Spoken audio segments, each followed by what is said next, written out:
Hello guys, welcome to my YouTube channel RS technologies. आज की इस वीडियो में हम बात करेंगे सिक्योर शेल कॉन्फ़िगरेशन के बारे में। सिक्योर शेल एक क्रिप्टोग्राफिक नेटवर्क प्रोटोकॉल है जिसके थ्रू हम राउटर्स और स्विचेस को रिमोटली एक्सेस करके उनके ऊपर में कॉन्फ़िगरेशंस परफॉर्म कर सकते हैं। और ये जो पोर्ट नंबर यूज़ करता है वो 22 रहता है और इसके थ्रू हम राउटर्स और स्विचेस को रिमोटली एक्सेस करके सिक्योरली उनके ऊपर में कॉन्फ़िगरेशंस जो हैं परफॉर्म कर सकते हैं। हमने अपनी पिछली वीडियो में टेलनेट के बारे में बात की थी। उसकी कॉन्फ़िगरेशन करके हमने राउटर और स्विचेस का रिमोट लेके उनके ऊपर में आपको कॉन्फ़िगरेशंस परफॉर्म करके बताई थी।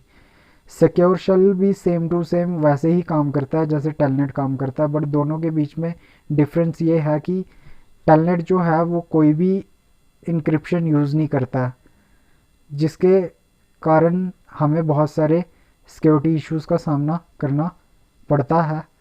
बट यहाँ पे सिक्योर शेल जो है यानी SSH जो है वो इंक्रिप्शन प्रोटोकॉल्स का इस्तेमाल करता है, जिसके कारण हमें यहाँ पे सिक्योरिटी इश्यूज़ को फेस नहीं करना पड़ता।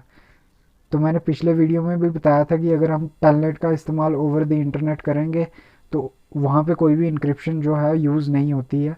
जब भी वो इन्फॉर्मेशन सेंड करेगा, अगर हमारी कोई भी सेंसिटिव इन्फॉर्मेशन या इम्पॉर्टेंट इन्फॉर्मेशन होगी तो उसको हैकर जो है वो आसानी से हैक कर सकता है। बट वहीं पे अगर हम सिक्योर शेल कॉन्फ़िगरेशन का इस्तेमाल करते हैं राउटर्स को और स्विचेस को रिमोटली एक्सेस करने के लिए या सर्वर को रिमोटली एक्सेस करने के लिए, तो वहाँ पे क्या रहेगा, वहाँ पे इंक्रिप्शन यूज़ होती है सिक्योर शेल में, जिसके कारण इसको सिक्योर माना जाता है। और अगर कोई हैकर बाई चांस इन्फॉर्मेशन को चोरी कर भी लेता है तो वो जो इन्फॉर्मेशन है उसके पास में इनक्रिप्टेड फॉर्म में पहुंचेगी, तो जिसके साथ में वो कुछ भी गलत नहीं कर सकता, कुछ भी मतलब हमें नुकसान नहीं पहुंचा सकता। तो यहाँ पे 1995 में डेवलप हुआ था in response to hacking incidents in Finnish university network.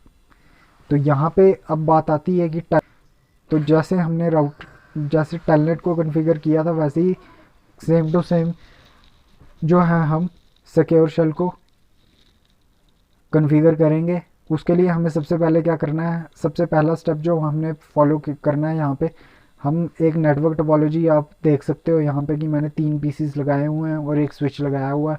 तो यहाँ पे मैं SSH कॉन्फ़िगरेशन के थ्रू स्विच को रिमोटली एक्सेस करके उनको पीसीस के थ्रू उसको कॉन्फ़िगर करूँगा। तो कैसे कॉन्फ़िगरेशन करनी है, तो उसके लिए सबसे पहले आपको यहाँ पे IP एड्रेसेस प्रोवाइड करवाने हैं। तो यहाँ पे मैंने पहले से इनको IP एड्रेसेस प्रोवाइड करवा के रखे हुए हैं, स्टैटिक IP एड्रेसेस प्रोवाइड किए हुए हैं पीसीस को। देन यहाँ पे स्विच के ऊपर जाना है आपको और कमांड लाइन इंटरफेस के ऊपर जाने के बाद में एंटर करना है। एंटर करने के बाद में अनेबल करना है। अनेबल करने के बाद में आपको कॉन्फ़िगरेशन मोड पे जाना है। तो उसके लिए जो कमांड यूज़ होती है वो हमारी कॉन्फ टी रहेगी, यानी कॉन्फ़िगर टर्मिनल कमांड यूज़ होगी। देन उसके बाद में हमको होस्ट नेम चेंज करना है। तो यहाँ पे मैं स्विच का नाम स्विच 1 कर देता हूँ। तो यहाँ पे इसके बाद में आपको यहाँ पे इसको स्विच को पासवर्ड प्रोवाइड करवाना है। तो वहाँ पे आप जैसे मैंने मान लो यहाँ पे 1 2 3 पासवर्ड दे दिया। अगर आपने इसके ऊपर में पासवर्ड के ऊपर में इंक्रिप्शन लगानी है तो आप इस कमांड के थ्रू लगा सकते हो, सर्विस पासवर्ड इंक्रिप्शन। और देन इस स्विच को आपको IP एड्रेस जो है प्रोवाइड करवाना है। उसके लिए कौन सी कमांड आएगी, इंटरफेस VLAN 1। देन इसको जैसे मैंने यहाँ पे बाहर लेबलिंग की हुई है कि मैं इसको 10.100 का IP एड्रेस प्रोवाइड करवाऊँगा, तो कैसे करवाएंगे, इंटरफेस VLAN 1। देन उसके बाद में IP ऐड 10.0.0.100। देन उसका सबनेट मास्क 255.0.0.0 और देन उसको मैं यहाँ पे नो शट कर दूँगा।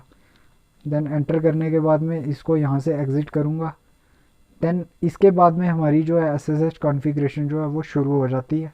तो सबसे पहली कमांड क्या रहेगी, IP एक डोमेन नेम हमें देना है, यहाँ पे डोमेन नेम, जैसे मैंने इसको cisco.com जो है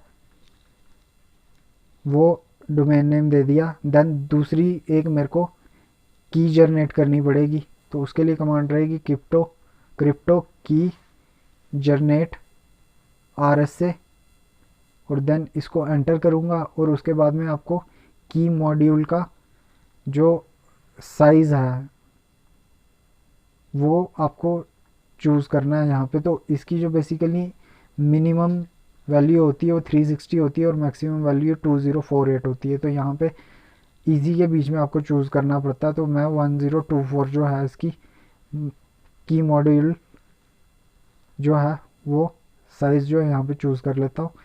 तो देन उसके बाद में यहाँ पे नेक्स्ट कमांड जो लगेगी लाइन VTY 0, और देन यहाँ पे आप 1 से लेके 15 तक कोई भी नंबर जो है प्रोवाइड करवा सकते हो। तो मैंने जैसे 01 ले लिया यहाँ पे, इसको मैं एंटर कर दूंगा। नेक्स्ट कमांड आपको लगानी है ट्रांसपोर्ट इनपुट SSH,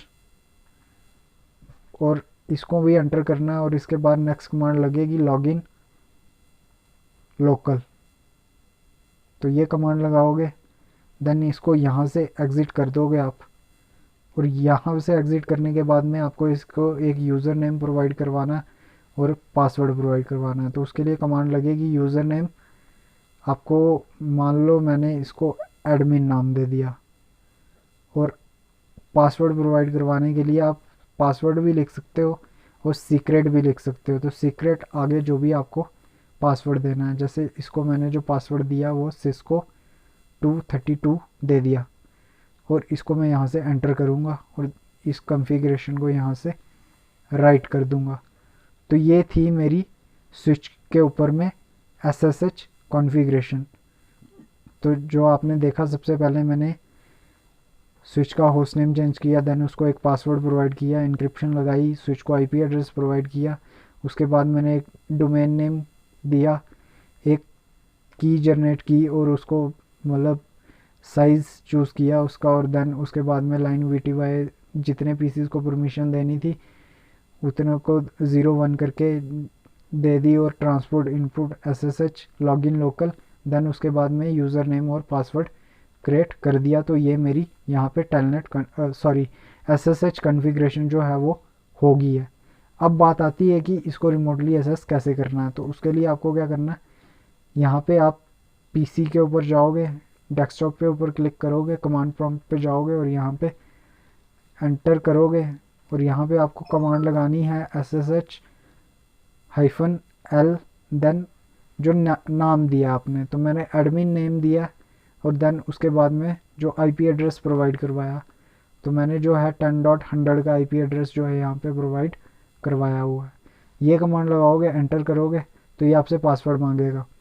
तो पासवर्ड आपने दिया हुआ है cisco 232, एंटर। तो यहाँ पे आप अब स्विच के ऊपर में पहुँच गए हो। तो सबसे पहले आप अनेबल कमांड लगाओगे, एंटर करोगे, तो यहाँ पे ये पासवर्ड मांग रहा है आपसे। आपने स्विच का पासवर्ड प्रोवाइड किया, पहले जो पासवर्ड मांगा वो SSH का था, अनेबल करने के बाद जो पासवर्ड मांगा वो स्विच का पासवर्ड था। उसके बाद में आप अब जो मर्ज़ी कॉन्फ़िगरेशंस जो हैं आप करना चाहो यहाँ पे कर सकते हो।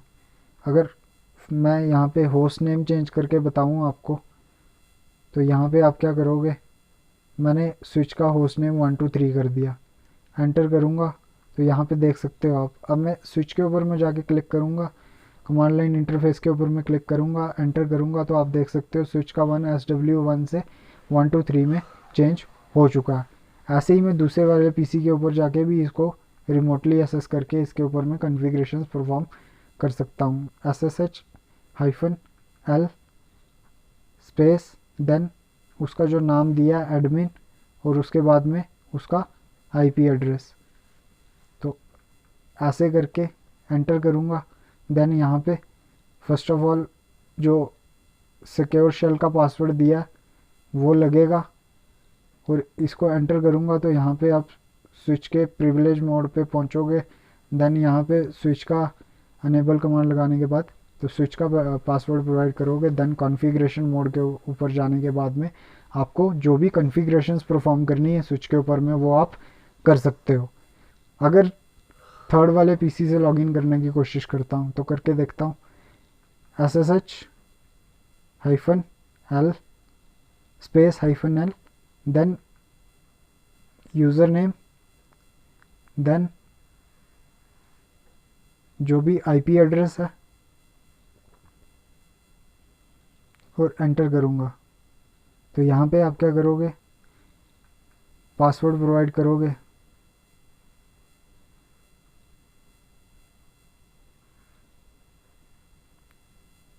तो यहाँ पे